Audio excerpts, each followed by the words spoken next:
Dios los bendiga, hermanos. Vamos a ir a la palabra del Señor. Evangelio según San Juan, capítulo 2, versículo 11. La Biblia dice: este principio de señales hizo Jesús en Caná de Galilea y manifestó su gloria, y sus discípulos creyeron en él. Amén. Dios los bendiga por la reverencia a la palabra santa y bendita de nuestro Señor Jesucristo. La porción que estaremos estudiando en esta tarde es la conclusión de la narrativa bíblica cuando nuestro Señor asistió a unas bodas en Caná de Galilea. Para todo cristiano o estudiante de la Biblia, esta es una porción muy conocida. Incluso para los que no son cristianos, ellos conocen sobre ese relato bíblico en el cual nuestro Señor hizo vino del agua. La escritura en este evangelio de Juan nos dice que es el primer milagro que nuestro Señor hizo al convertir el agua en vino. En ese evangelio de Juan, como anteriormente lo establecí. En esta tarde no pretendo enfocarme en todas las lecciones prácticas sobre este milagro, esos primeros 10 versículos de ese capítulo 2, sino que pretendo enfocarme en las lecciones que encontramos en ese versículo 11. En este evangelio de Juan, nosotros encontramos 11 milagros o señales. El agua convertida en vino, paralíticos sanados, ciegos curados, la resurrección de Lázaro, la pesca milagrosa, la misma resurrección de nuestro Señor Jesucristo y muchos otros actos y prodigios milagrosos que fueron obrados por el poder de nuestro Señor. Ahora bien, lo primero que quiero que usted entienda es la razón para estos milagros.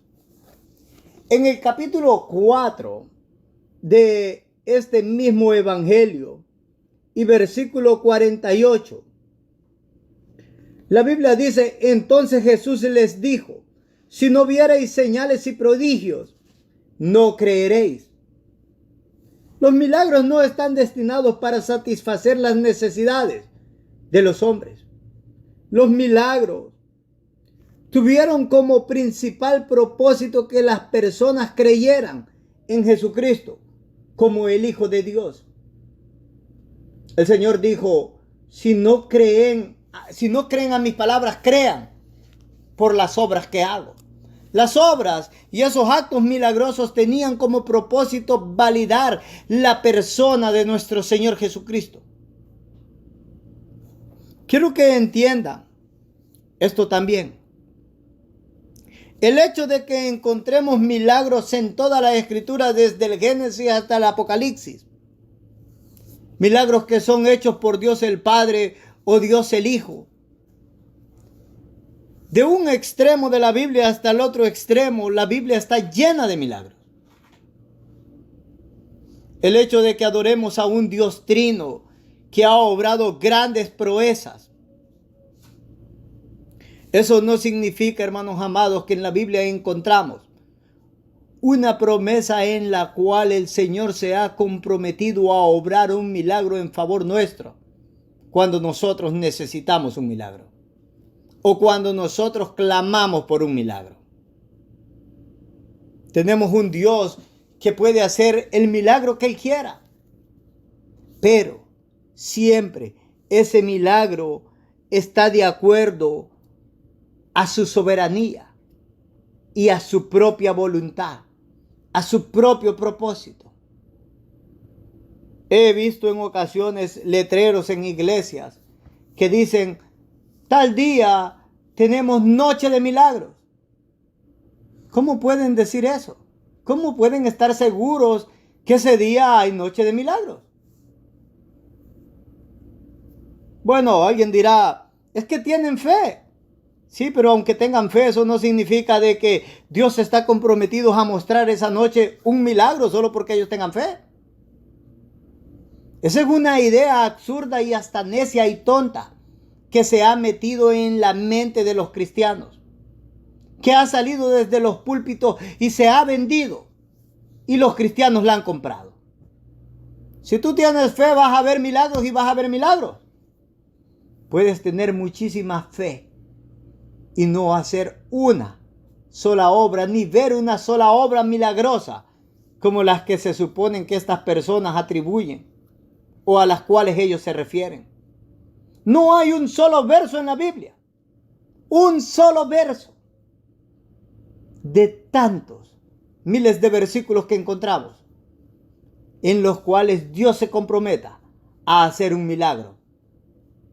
Así es de que debemos de ser más astutos y prestar atención a lo que la palabra del Señor dice para que no seamos engañados. El gran propósito de Dios al hacer estos milagros y revelárnoslos en las Escrituras es el plan redentor de nuestras almas. Eso es lo que dice la Escritura. Eso es lo que dice la Biblia. En el capítulo 20 de este mismo Evangelio de Juan, en el versículo 31, la Escritura dice: pero estas cosas se han escrito para que creáis que Jesús es el Cristo, el Hijo de Dios, y para que creyendo tengáis vida en su nombre. Todos esos actos, proezas y milagros que usted observa en las Escrituras o observa incluso en su vida, tienen el propósito de que usted pueda confiar en el Señor Jesucristo para salvación. No están ahí para entretenernos. No están ahí para sacarnos de problemas. No están ahí para hacernos más ricos o quitarnos una enfermedad.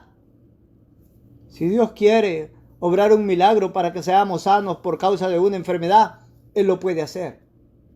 Pero hay un propósito por sobre todas las cosas para tal obra. Si se cumplió el día en el cual usted se tiene que marchar, usted tiene que enfrentar esa enfermedad.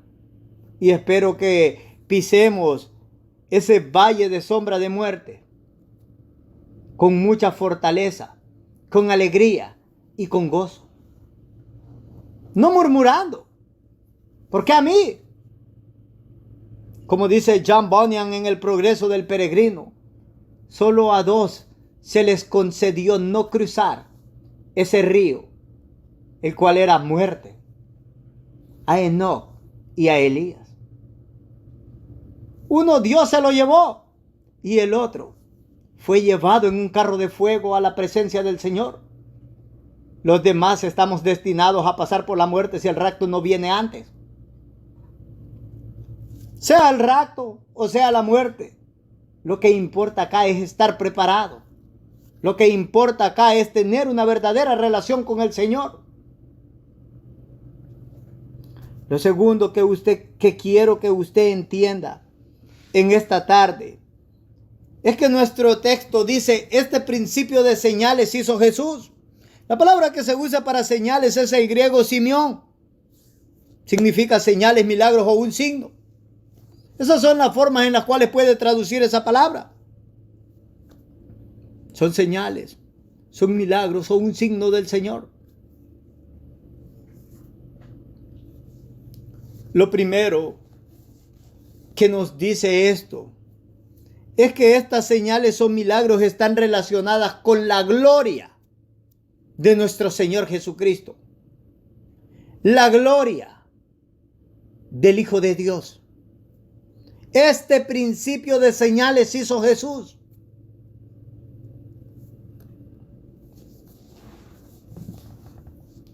Ahora bien, pensar en que estos milagros están relacionados con la gloria de nuestro Señor Jesucristo nos lleva a recordar lo que el escritor dijo en este mismo libro, en el capítulo anterior, en el verso 14: y aquel verbo fue hecho carne. La palabra de Dios se hizo carne y habitó entre nosotros. y vimos su gloria, gloria como del unigénito del Padre, lleno de gracia y de verdad. La NBI, la Nueva Versión Internacional, traduce ese mismo versículo de la siguiente forma: y el Verbo se hizo hombre y habitó entre nosotros, y hemos contemplado su gloria, la gloria que corresponde al Hijo unigénito del Padre, lleno de gracia y de verdad. Quiero que comprendan lo que el escritor está estableciendo en ese versículo. Es la gloria del Hijo, no la del Padre. Eso apunta a que todos estos milagros que se nos narran en este libro y en el Nuevo Testamento tienen como principal objetivo mostrarnos la divinidad de nuestro Señor Jesucristo, su poder, su gracia, su amor, su bondad, etcétera, etcétera. A veces viene un incircunciso espiritual y dice: bueno, Cristo no puede ser Dios. Y ahí hay muchos cristianos claudicando entre dos pensamientos. Entiendan esto. Cuando observan un milagro en la Biblia, ese milagro apunta a la gloria que corresponde al Hijo de Dios. Y si Él tiene esa gloria y ese poder para hacer tales obras de milagro, las mismas que Dios el Padre hace, eso significa una sola cosa: que Él es Dios. Que Él es Dios juntamente con el Padre. Recuerden el versículo 1 de ese capítulo 1 del Evangelio de Juan. En el principio era el Verbo. Y sabemos que cuando el escritor dice en el principio era el Verbo es una referencia a nuestro Señor Jesucristo. En el principio era el Verbo y el Verbo era con Dios, dijo el escritor. Y el Verbo era Dios. El Verbo era con Dios. Ahí hay dos personas: el Verbo y Dios. Y el Verbo era Dios. No un Dios con D chiquita o D minúscula, como argumentan los testigos de Jehová. Es un Dios con toda la extensión de la palabra, porque tiene los mismos atributos que Dios el Padre.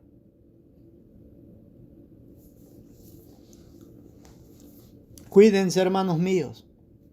Cuídense ustedes que me escuchan, de prestar atención a las herejías que se ven como doctrinas piadosas, temerosas de Dios y como llenas de prudencia y de gran sabiduría.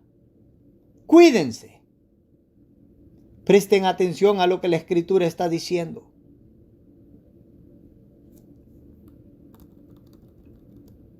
Hay algo más que quiero que usted entienda. ¿Cuántos milagros hemos observado? ¿O de cuánto de ellos hemos escuchado? ¿Pero qué están produciendo estos milagros en nosotros? Cada uno de nosotros deberíamos de hacernos esa pregunta.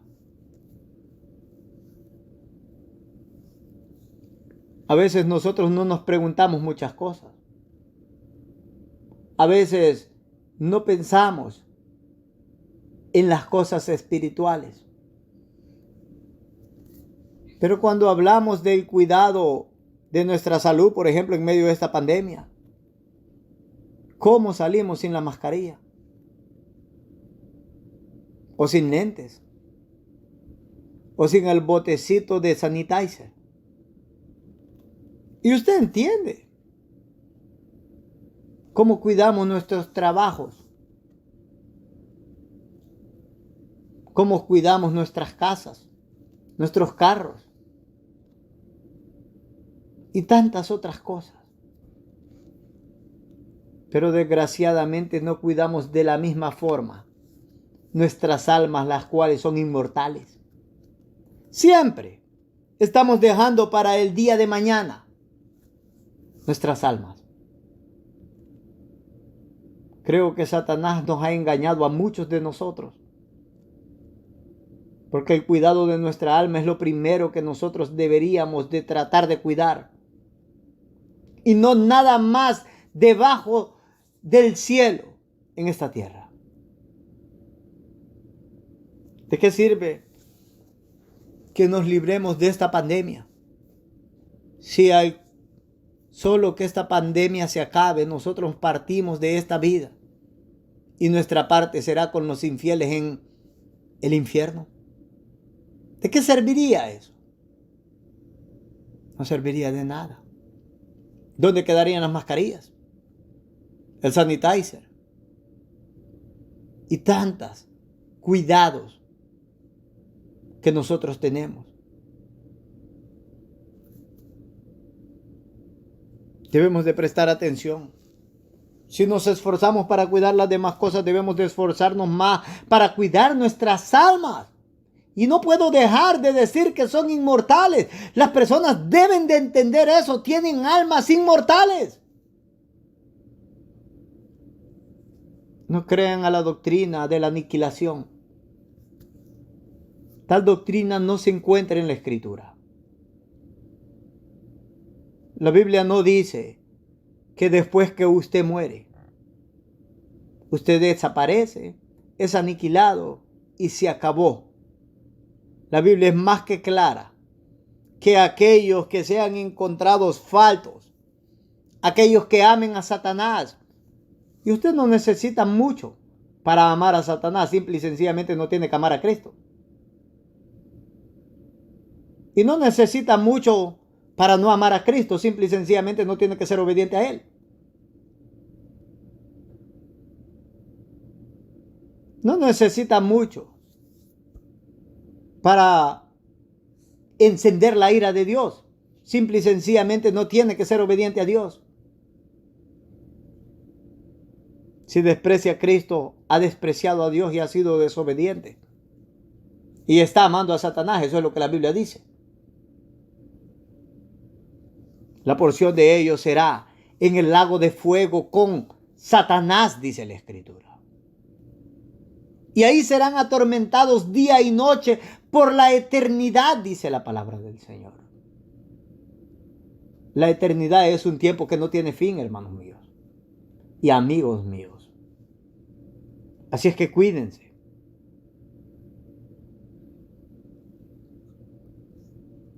¿Cuántos milagros han observado? ¿O de cuántos de ellos han escuchado?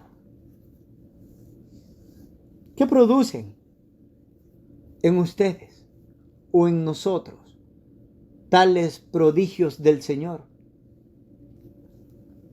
La Biblia no nos enseña que el objeto de los milagros es solamente que nos maravillemos o sorprendamos por los hechos sobrenaturales. La Biblia no nos enseña eso. Hay muchas personas que escuchan de milagros y se maravillan y se alegran. Oh, están como los judíos. Se alegran en Dios, como Dios ha dado potestad a los hijos de los hombres para que se hagan estas obras. Pero no produce nada más en ellos.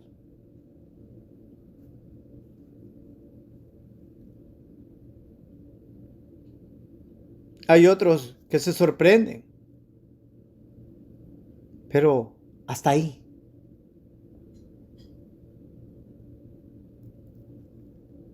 Los milagros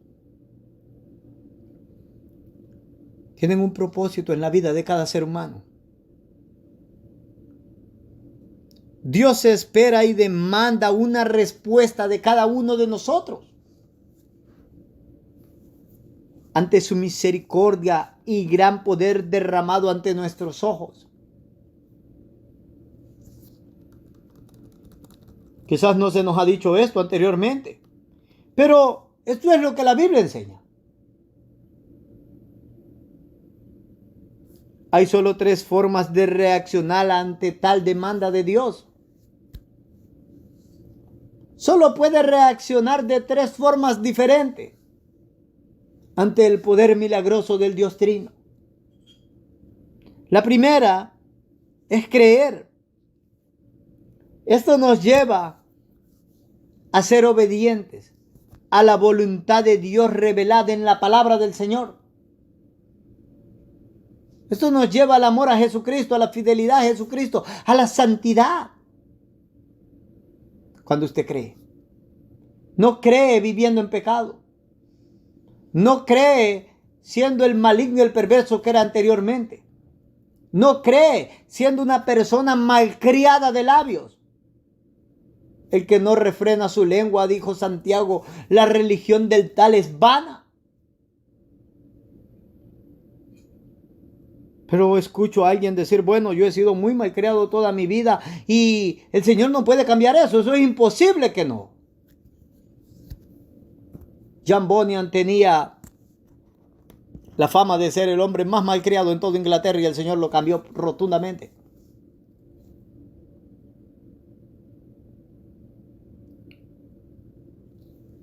Yo mismo era una persona que podría haber rivalizado con John Bunyan. Difícilmente una persona era tan malcriada como yo. Y cuando el Señor se agradó de transformar mi corazón, simple y sencillamente me dio una boca nueva, labios nuevos, de la noche a la mañana. Yo no creo tal doctrina de que el Señor te va a cambiar por etapas. Lo va a hacer en un transcurso de 1 o 2 décadas. Claro, estás en crecimiento. Pero la obra del Señor será instantánea en ti, si en verdad has creído. En tu corazón no estará el anhelo de ofender al Señor. Y cuando sabes que algo es pecado, te apartas de ahí.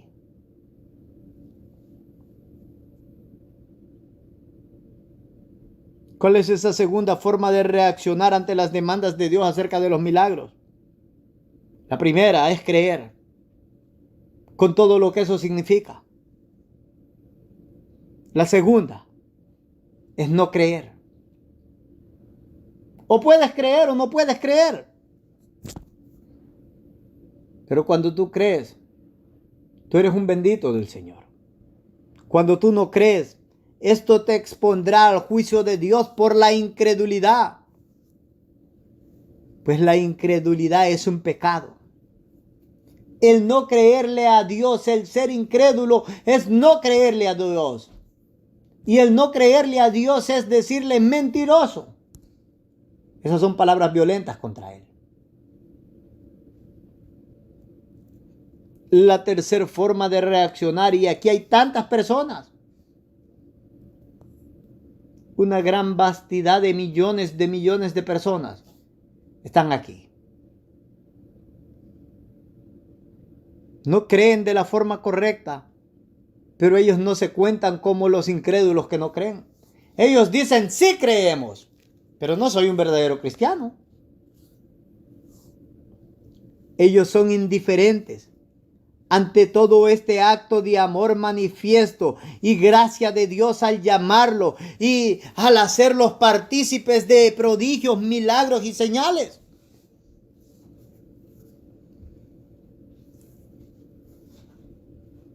La mayoría de personas en nuestros días son indiferentes al llamado del Señor. Indiferentes. Nuestras iglesias están llenas de personas indiferentes con el llamado del Señor.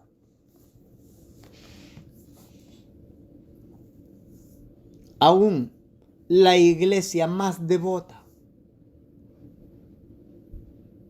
es indiferente. Ahí hay personas indiferentes, mejor dicho, con el evangelio del Señor Jesucristo. Y no importa cuáles sean los milagros o las obras del Señor que ellos vean y contemplen en las congregaciones, son indiferentes. Hay en esta iglesia y en todas las iglesias. Hay de tales personas. Hay de ellos. Porque el ser indiferente es el peor pecado que pueden cometer. No son ignorantes del mandamiento, no son ignorantes del evangelio, pero son indiferentes. Dice Mateo en el capítulo 11, en el versículo 20 al 24, hablando de la indiferencia. Entonces comenzó a reconvenir a las ciudades en las cuales había hecho muchos de sus milagros, porque no se habían arrepentido, diciendo: ay de ti, Corazín, ay de ti, Betsaida, porque si en Tiro y en Sidón se hubieran hecho los milagros que han sido hechos en vosotras, tiempo a que se hubieran arrepentido en silicio y en ceniza. Por tanto os digo que en el día del juicio será más tolerable el castigo para Tiro y para Sidón que para vosotras. Y tú, Capernaum, que eres levantada hasta el cielo, hasta el Hades serás abatida. Porque si en Sodoma se hubieran hecho los milagros que han sido hechos en ti, habrían permanecido hasta el día de hoy. Por tanto os digo que en el día del juicio será más tolerable el castigo para la tierra de Sodoma que para ti.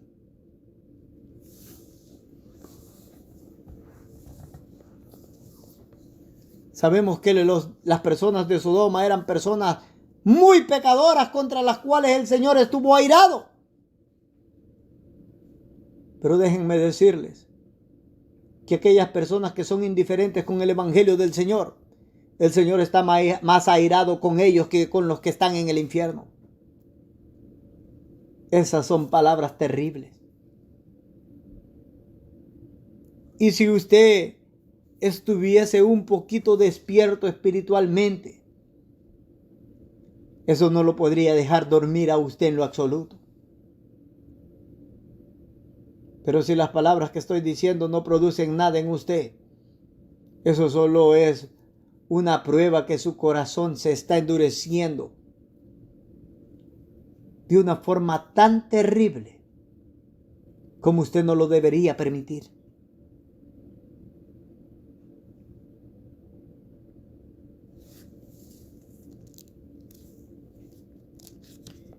En el libro de Lucas, en el capítulo 10 del libro de Lucas, y en el versículo 13 al 16, se nos relata la misma denuncia que nuestro Señor hizo en Mateo 11, 20 al 24. Se habla de lo mismo. Lucas habla de lo mismo de lo cual Mateo habló. Lo que acabamos de leer sobre Corazín, sobre Betsaida y sobre Capernaum. Pero quiero que entiendan lo siguiente. Lucas establece algo que no debemos de pasar por alto. Quiero que observe el versículo 16. El que a vosotros oye, a mí me oye. El que a vosotros desecha, a mí me desecha. El que me desecha a mí, desecha al que me envió. Quiero que pare ahí. La condenación y la denuncia de nuestro Señor a estas ciudades impenitentes e indiferentes fue porque ellos no creyeron a su evangelio y a los milagros que Él hizo. Y el Señor dijo: a aquellos que yo he enviado a que prediquen el evangelio, si no le creen a ellos, no me creen a mí. Y el que no le crea a ellos, no me crea a mí, por tanto, no crea al que me envió. ¿Usted cree que no es un pecado el ser indiferentes al escuchar el evangelio cuando está siendo predicado de una forma correcta? El Señor dice: no es a Jehová ni a quien han despreciado. No es a un predicador que sea sano al que han despreciado. Es a mí. Y el que me desprecia a mí, desprecia al Padre que me envió.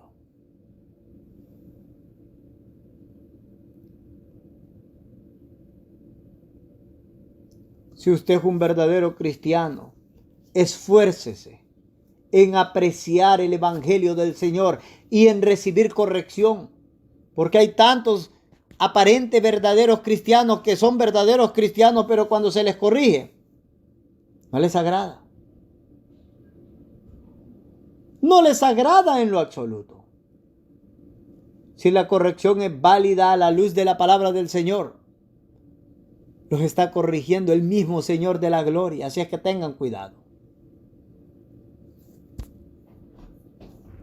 Si usted no es un cristiano y desprecia el Evangelio, está despreciando a Cristo y a Dios el Padre. Así es que tenga cuidado.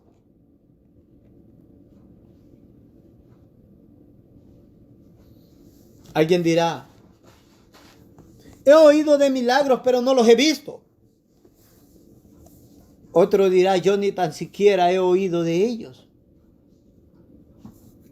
Quiero que entiendan esto y que lo entiendan de una forma clara.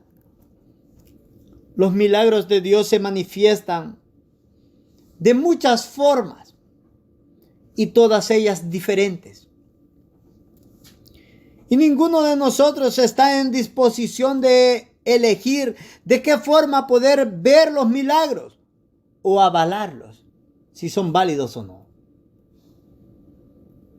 Dios hace pasar sus proezas delante de nosotros de la forma que a Él le place. Y punto.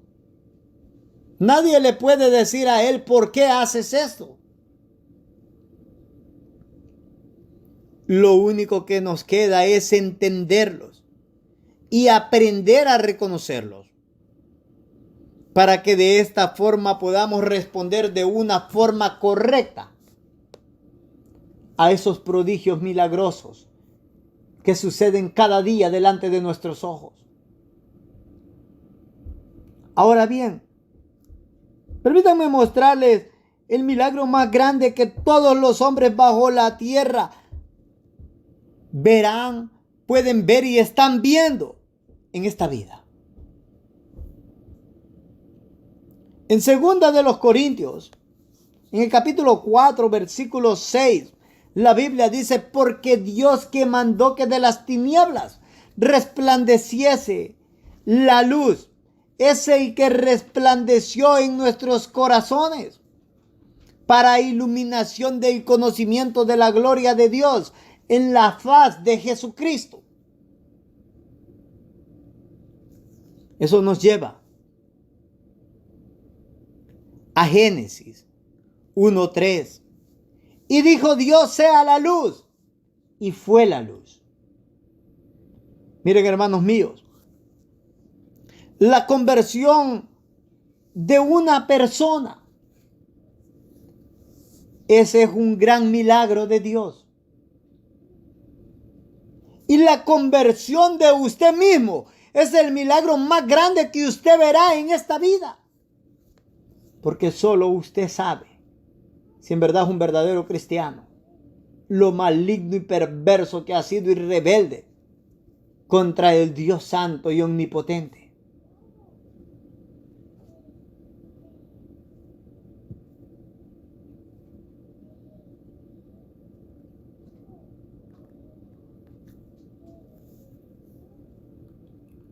En nuestro versículo base, que es Juan en el capítulo 2 y versículo 11, donde la Biblia nos dijo, este principio de señales hizo Jesús en Caná de Galilea y manifestó su gloria, y sus discípulos creyeron en él, dice la Escritura. Quiero que comprendan lo que está diciendo. Y sus discípulos creyeron en él. Los discípulos de Cristo creyeron, tal como el texto nos dice. Pero acá esta porción, más que creer para salvación, el texto se refiere a que fueron fortalecidos en la fe y crecieron más y más en su fe. La fe débil de ellos fue fortaleciéndose más. Alguien dirá, bueno, no sé si esto sea correcto. Y está bien, es válido. Pero quiero que observe lo que la palabra del Señor dice. En el capítulo 1 de ese Evangelio de Juan, en el versículo 43, y por cuestiones de tiempo esto no lo vamos a leer, hasta el versículo 51, nosotros encontramos cómo nuestro Señor llamó a Felipe y a la vez Felipe trajo a Natanael delante de nuestro Señor. El mismo Natanael había dudado que de Nazaret saldría algo bueno. Cuando nuestro Señor le dijo a Natanael que él era un verdadero israelita, en quien no había engaño, Natanael preguntó, ¿de dónde me conoces? Y el Señor le dijo, cuando estabas en la higuera, ahí orando, en comunión, adorando, era mía quien lo estabas haciendo. Eso es lo que está implícito ahí. Natanael se postró delante del Señor y dijo, Rabí, tú eres el Hijo de Dios. El Señor Jesucristo respondió en el versículo 50 y le dijo, porque te dije te vi debajo de la higuera, ¿crees? Mayores cosas que estas verás. Ese versículo claramente nos dice que él ya había creído en el Señor. Más adelante, o mejor dicho, atrás, en el versículo 41 de ese mismo capítulo 1, se nos habla cómo Andrés trajo a su hermano Simón. Y dice el verso 41, este halló primero a su hermano Simón y le dijo, hemos hallado al Mesías, que traducido es el Cristo. ¿Cómo sabía Andrés esto? Había creído. Ellos habían creído. Así es que lo que estamos observando en este capítulo 2 y ese versículo 11 es que ese creer de ellos fue para fortalecerse más en la fe.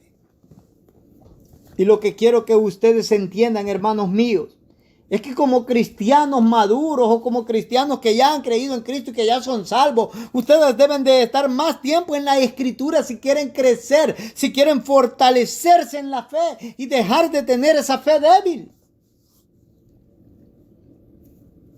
Esa palabra que está aquí nos redarguye, nos instruye. Y como dice el apóstol, nos hace aptos para toda buena obra. Nos hace crecer espiritualmente. A veces nosotros oramos porque queremos crecimiento espiritual, pero no nos enfocamos en los deberes espirituales. No oramos, no leemos, no queremos congregarnos, menos ayunar y tantas otras cosas.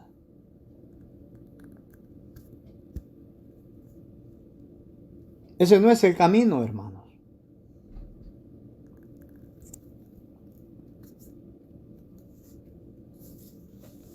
Alguien dirá, recordemos que estos eran discípulos del Señor y que Él los había llamado. Ahora bien, eso es correcto. Él los había llamado y eran sus discípulos. Pero recuerde, toda persona que escucha el Evangelio está siendo llamada por Dios. ¿Tiene usted la capacidad de escuchar el Evangelio? Si usted escucha el Evangelio, Dios le está llamando. Y no de cualquier forma. Observe lo que establece el apóstol Pablo. Segunda de los Corintios, capítulo 5, versículos 18 al 20.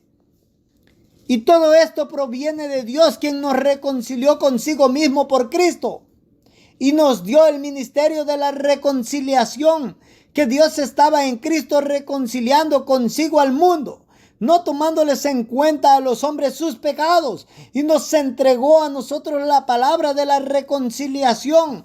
Así que somos embajadores en nombre de Cristo, como si Dios rogase por medio de nosotros. Os rogamos en nombre de Cristo, reconciliaos con Dios.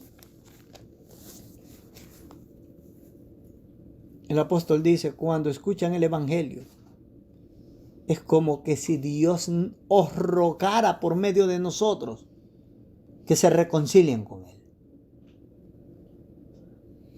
Que escuchen el llamado.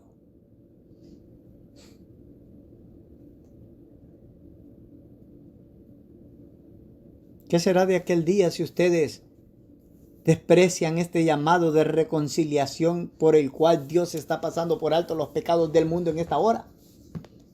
Pero son aquellos que escuchan. Me imagino en el juicio al apóstol Pablo levantándose. Les dije que era como que Dios les rogaba porque no los quería castigar. Oh, hermanos míos, tengan cuidado, tengamos cuidado. Ustedes que no confían en el Señor y no han recibido a Cristo y no son verdaderos cristianos. No es tiempo para perder el tiempo. Los días son malos.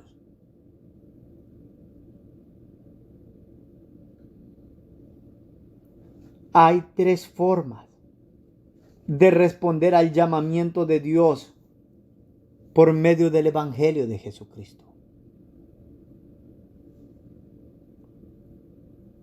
Algunos responden de la forma correcta a ese llamamiento. Ellos son los verdaderos cristianos. Hay otros que no les importa. Son ateos o son indiferentes. Ya hablamos del pecado de ellos por ser indiferentes. Ya hablamos del pecado de los que no creen y van a ser condenados. Sea ateo o no sea ateo, sea indiferente o no sea indiferente, si no es un verdadero cristiano va a ser condenado. Pero hay otros que responden al llamamiento del Señor de la forma incorrecta. Ellos no son ateos. Ellos no son indiferentes al Evangelio.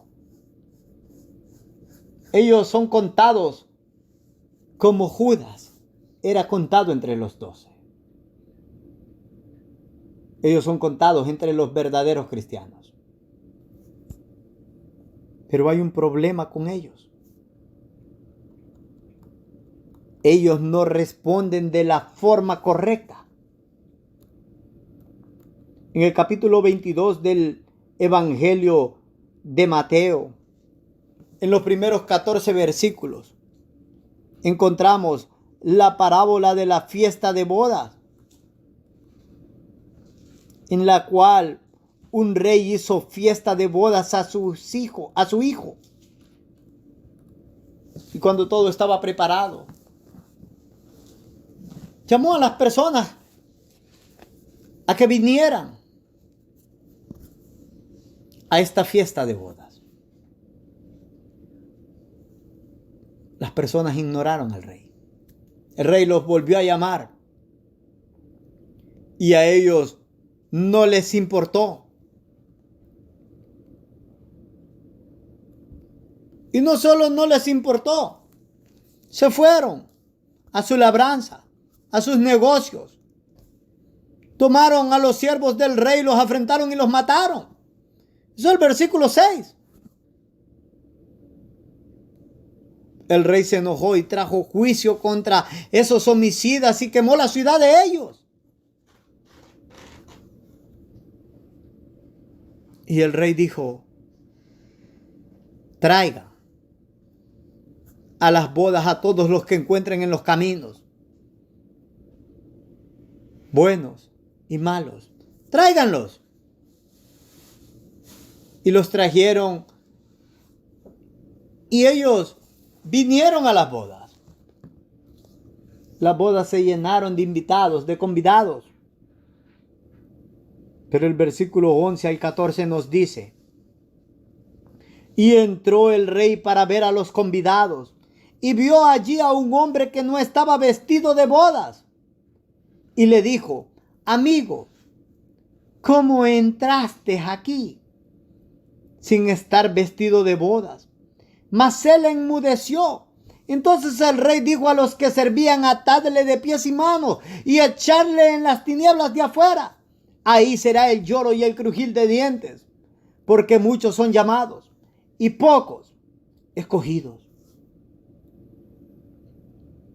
Todas estas personas que fueron invitadas, fueron traídas de los caminos. Ellos no estaban vestidos para novia, para bodas. Cuando el rey los llevó, a ellos se les dieron ropas para las bodas. Pero ahí hubo uno quien despreció la gracia del rey y entró con su propia vestimenta. Esto no le agradó al rey. Hay tantas personas así en las congregaciones hoy. Son traídos a la iglesia. Se les presenta el evangelio. Se les presenta la salvación por medio de Jesucristo. Se les presenta la vida del cristianismo en su estado puro, de santidad, de fidelidad, de amor, de obediencia, de buenas obras, de justicia por sobre todas las cosas. Pero ellos no se visten como un nuevo hombre. Se visten como el viejo hombre, siendo abominables, réprobos, desobedientes al Señor, andando en camino de concupiscencia, de maldad, en camino que no agrada al Señor. Y pretenden que aquel día el Rey de la Gloria los admitirá a la boda de su Hijo Santo. Hay tantas personas en las iglesias que no han sido regeneradas todavía y que creen que por estar ahí, que por escuchar un mensaje, que por derramar algunas lágrimas, que si hay música porque brincan o algo por el estilo, van a ser admitidos delante del Señor. No, señores. Deben de asegurarse de que no responden al llamamiento de Dios de la forma incorrecta. Deben de asegurarse que deben de responder de la forma correcta. No es tiempo para perder el tiempo, como dije anteriormente. Para terminar, espero que esta exposición sobre la gloria de Cristo, que ha sido manifestada en la Escritura por medio de sus milagros, sirva para que los cristianos afirmen su fe y crezcan en ella. Y que aquellos que no son cristianos y no han depositado su fe y esperanza en Cristo Jesús como Señor y Salvador, lo hagan en este momento. La misericordia está ahí esperando por ellos si se arrepienten en esta hora. Si hay una palabra de enseñanza, si hay una palabra de exhortación, la alabanza, la honra y la gloria sea para el Señor Jesucristo. Vamos a ir en palabras de oración y Dios los bendiga por la reverencia a la palabra de Dios. Amén y amén.